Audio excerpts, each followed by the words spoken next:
kwamba hiyo ni bishara kwa mama mkwe au dada wa mama mkwe pia.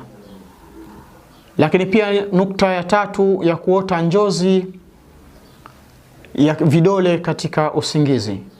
Tunasema atakayeota njozi usingizini na akaona vidole vyake vimetawanyika, vidole vyake vimetawanyika, basi tambua kwamba njozi hiyo inakujulisha ya kwamba utapata kusikia maneno mabaya sana kutoka kwa watu wako wa karibu. Lakini pia nukta nyingine ambayo ni nukta ya 4 ya mtu kuota njozi ya vidole.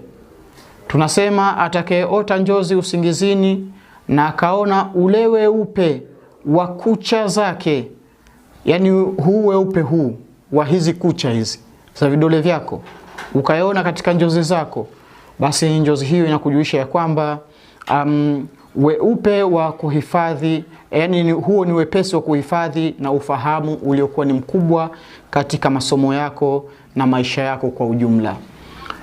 Lakini pia njozi sehemu ya 5 ya njozi hii ya kuota vidole. Tunasema atakayeota katika njozi yake usingizini akiwa anakata kucha, ukaota unakata kucha usingizini, basi njozi hiyo inakujulisha ya kwamba unatakiwa utoe zaka.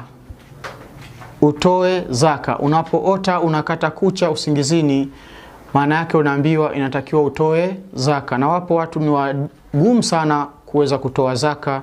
Kwa hivyo hii ni bishara Mwenyezi Mungu anakuletea. Toa zaka ndugu yangu, usije kuingia katika matatizo au vita baina yako na Mwenyezi Mungu Subhanahu wa Ta'ala.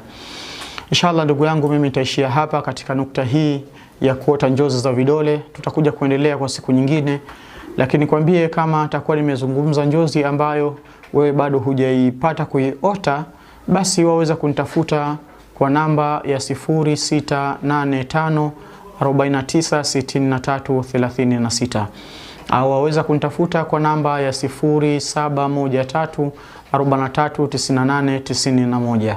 Na kwa wale wenye kutumia WhatsApp, basi waweza kunitafuta kwa namba ya 0758 678552 au kwa namba ya 0765 893020.